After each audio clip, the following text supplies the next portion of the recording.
You're listening to Leaf Filter Radio, and the guru of gutter protection himself, Chris Coonahan, is here to take your most pressing leaf-related questions. Hey, everybody, Chris here. I understand we have Ron on the line. Ron, where are you calling from? Uh-oh. Ron, are you calling from a ladder? Well, I was. I wanted to ask Chris what I need to do to get my gutters ready to have leaf filter installed. Oh, Ron, you don't have to do anything. A Leaf Filter Trusted Pro will come out and clean out your gutters, realign and seal your gutters, and install Leaf Filter, America's #1 gutter protection system. So I didn't need to get on this ladder? Ron, Leaf Filter Trusted Pros are in your neighborhood and ready to help. Just visit leaffilter.com/day to schedule your free gutter inspection and get up to 30% off. Thank goodness. What was that site? That's leaffilter.com/day for your free gutter inspection today. See representative for warranty details. Promotion is 20% off plus a 10% senior or military discount. One discount per household.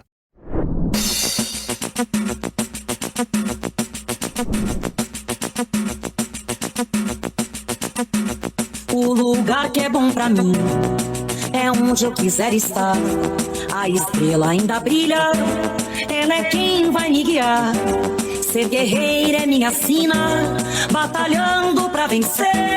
Tenho voz pra ser ouvida, tenho sonhos pra viver. Não vão mais conseguir me anular, me calar. Ninguém vai me impedir de cantar e lutar. Seja em casa, no campo, na rua ou na praça. Chega de mordaça, agora eu vou falar. Porque eu sou mulher pra fazer acontecer. Eu sou uma delas, são elas por elas, ocupando os espaços de poder.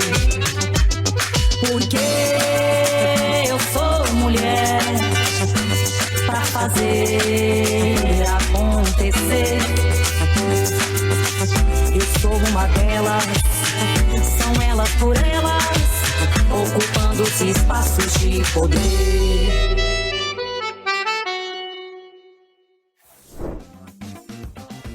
Nesta semana, discutimos sobre a arte na luta política. Hoje, preparamos um resumo com os pontos mais importantes. Um momento muito marcante na nossa vida foi quando nós cantamos na posse do presidente Lula, que foram vários artistas do Brasil todo e alguns artistas aqui de Brasília. Nós cantamos no palco Elza Soares. Temos isso gravado no nosso canal do YouTube, quem quiser assistir, @doacorde. Então esse foi assim, um momento bastante marcante na nossa carreira. Esperamos cantar de novo na próxima posse do presidente Lula, né? E a nossa postura é muito aberta e declarada. Nós sempre nos colocamos junto à luta dos trabalhadores. Nós tomamos muito cuidado, Maria, em não cantar coisas assim que seja o contrário do que a gente pensa, né? O contrário do que a gente faz, essa militância. E quando a letra também não traz nenhuma mensagem revolucionária.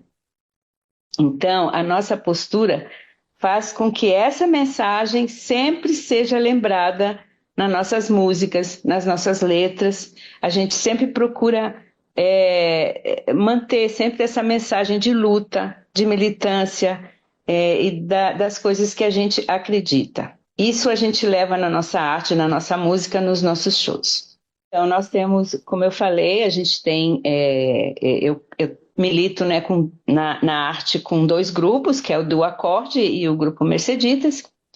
O Grupo Merceditas, ele começou em 2016, né, um grupo de mulheres que a gente resolveu homenagear Mercedes Sosa. Por quê? Porque Mercedes Sosa foi uma cantora assim, que muito influenciou o movimento Nueva Canción na América Latina, de onde participaram Violeta Parra, Atahualpa Yupanqui, né, na década de 60, e cujas letras tinham forte compromisso social.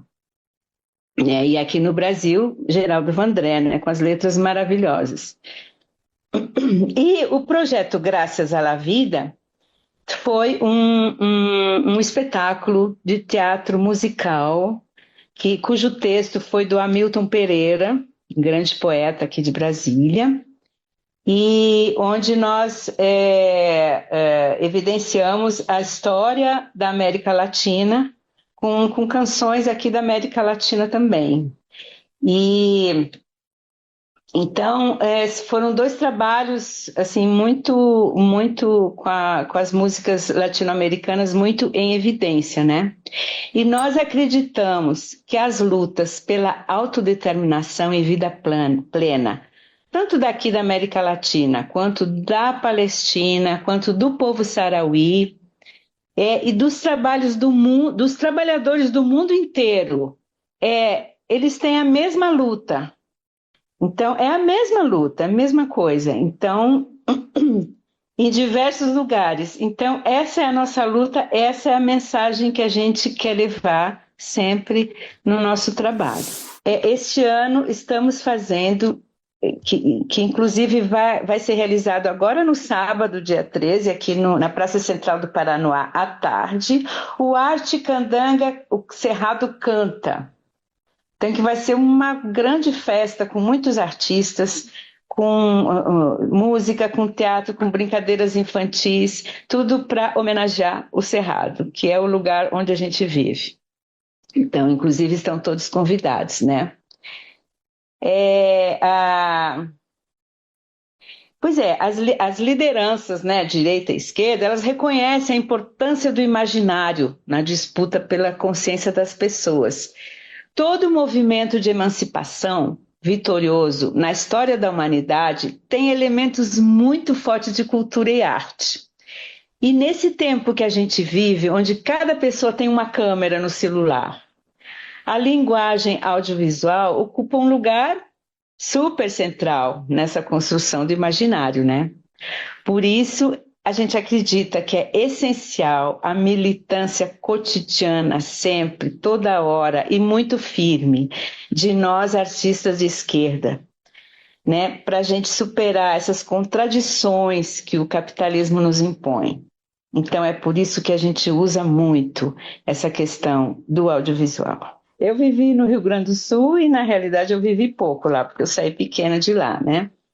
Aí vivi em São Paulo, Amazonas e Brasília. E assim, a minha militância... bom, eu sempre trabalhei com música, sempre cantei, sempre estudei piano, canto e tal. Mas foi assim, a partir de 1993 que eu me filiei ao PT e que eu comecei realmente a fazer militância. E assim, por todos os lugares que eu passei, que eu fiz assim, a militância mais em Amazonas e Brasília, por todos os lugares que eu passei, eu percebi que cada um tem a sua peculiaridade, né? As pessoas, a forma de militar e tal.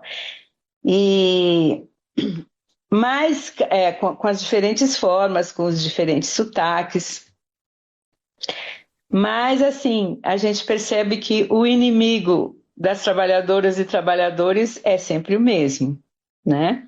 O capitalismo imperialista, e é contra isso que a gente faz essa luta, essa militância diária, constante. E é em cada povo, de cada lugar, né, que se desenvolve de maneira própria, né, cada um com as suas características, mas, ao mesmo tempo, essa nossa luta é universal. Eu quero lembrar as mulheres jovens e artistas que cada uma delas é uma trabalhadora. Eu sou uma trabalhadora, todas nós somos trabalhadoras. Portanto, a gente pertence à classe dos trabalhadores, né? A minha mensagem é de que nós precisamos cotidianamente, sempre, sempre, sempre, renovar o nosso compromisso com a emancipação dessa classe que a gente pertence e fazer da nossa arte o nosso instrumento de luta, sempre, para esse fim, né? E é isso. E eu quero aproveitar agora né? Convidar as pessoas que querem conhecer, desejam conhecer o nosso trabalho mais a fundo, que a gente tem canal no YouTube, que a gente tem o Instagram, Facebook, e que o endereço é @doacorde, acorde com 2 Cs e no final. Quando a gente aproxima isso da escuta dos povos originários, né? Das histórias, das cosmologias, a gente entender o teatro não como uma apropriação dessas cosmologias dos dos povos originários, mas como uma forma de abrir espaço para que essas histórias, essas narrativas, elas sejam reconhecidas e que elas possam ganhar outros espaços além das fronteiras de território, da comunidade, né, das aldeias, para que elas façam com que outros povos, outras gentes, outras culturas conheçam, se reconheçam e entendam como que funcionam em determinada parte do país, como que determinados povos, por exemplo, entendem essa aproximação cosmológica, seja lá com barro, com pai genipapo, seja com urucum, como que esses povos, eles veem, né, todos esses elementos e como eles se comunicam, né? Que são diversas formas de comunicação, diversas formas de crença. Então, quando a gente leva isso para o centro do estudo e leva o teatro também como um meio de disseminação, mas não como uma apropriação cosmológica, né? Mas como um espaço aberto de narrativas para que se possa criar uma narrativa própria, que é muito singular. Né? O que eles querem contar com isso? Como eles querem contar com isso? E assim rompendo bastante, né? Essa forma colonialista de trazer o teatro, de falar sobre outros povos que não sou eu, não é o meu, de falar com muito cuidado e respeito, né? Então a gente com a minha pesquisa da graduação também, que eu formei, licenciei em teatro recentemente também, eu venho trazendo esse estudo através do nosso grande artista, hoje encantado, Jair Derisbel, né? Como que a gente pode olhar essas narrativas, olhar essa arte, olhar essa forma de ver o mundo e jogar para o mundo, né? Jogar, o que você vê com isso? O que você sente com isso? Tá próximo de você isso? O jeito de entender e olhar o barro, que foi o meu recorte de pesquisa, né? Foi com as ceramistas da Raposa 1, da comunidade Raposa 1, do território Raposa Serra do Sol. E aí, ali dentro de campo, eu encontrei diversas narrativas assim, preciosíssimas, e que a gente olhando assim com um jeito teatral, né, com uma perspectiva teatral, já são dramaturgias prontas, né, e lindíssimas, lindíssimas, que a gente quer muito que o resto do mundo, que o resto do Brasil, principalmente, conheça essas pessoas, essas entidades, esse território. Porque quando a gente faz teatro, a gente muda a nossa vida.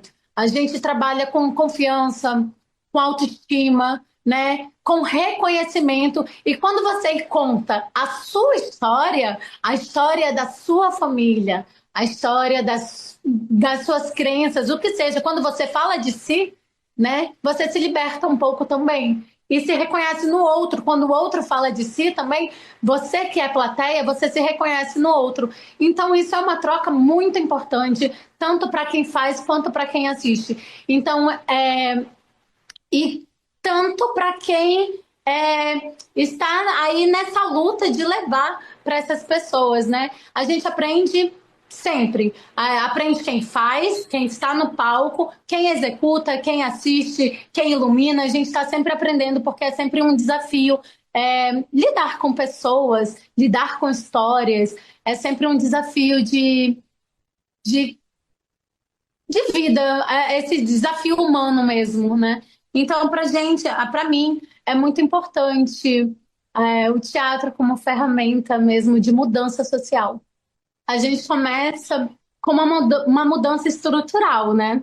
Assim, das políticas culturais, nesse circuito de difusão também. E aí eu venho trazendo para o meio teatral que o custo amazônico ele é muito alto, né? Para a gente sair daqui da Amazônia e Roraima, então, que a gente está muito isolado geograficamente, a gente tem estradas de água, né? E para sair daqui é muito dificultoso, a gente só sai de avião, a gente está interligado apenas por estrada, apenas para Manaus, para o Amazonas, né?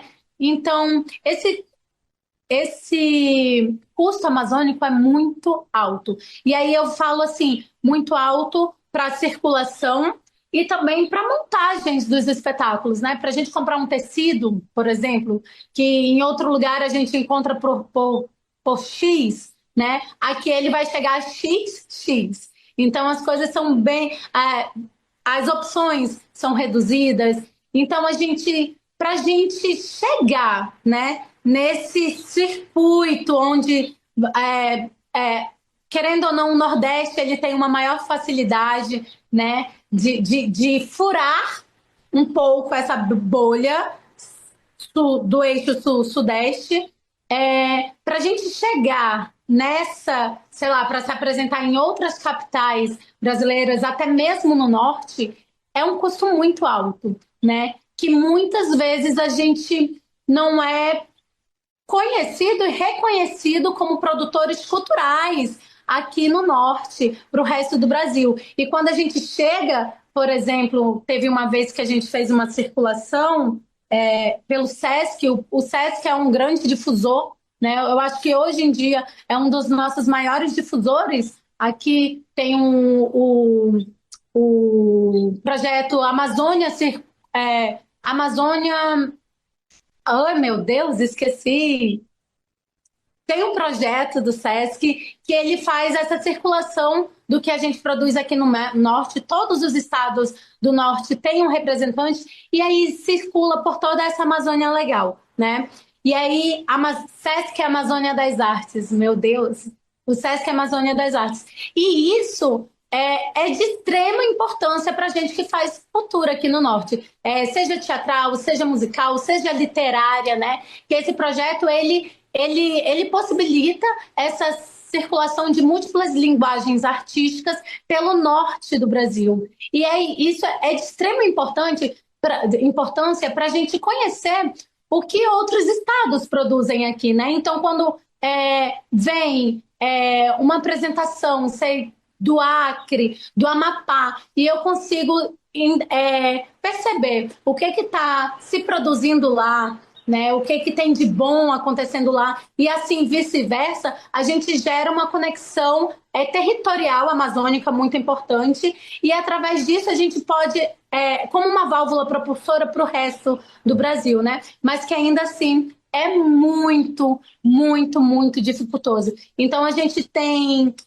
através de políticas públicas nacionais, né, olhar para essa Amazônia, para esse custo amazônico, para essas pessoas que produzem cultura e arte aqui na Amazônia, olhar com uma visão mais delicada, né? Eu não vou poder dar o mesmo recurso que eu dou para o Sudeste, porque a gente sabe que ali a mobilidade é mais fluida que aqui no nosso território amazônico, né? Então a gente deve olhar para a Amazônia com muito mais cuidado. Isso, verbas públicas, né? A gente está falando de verbas, né? Para que a gente arrecade mais para cá, para que se olhe mais para o norte e entenda essa complexidade amazônica. é isso. Eu gostaria muito que os políticos, que as políticas públicas sejam voltadas para o norte com mais carinho. Fique com o TV Elas por Elas Formação, que semana que vem tem mais.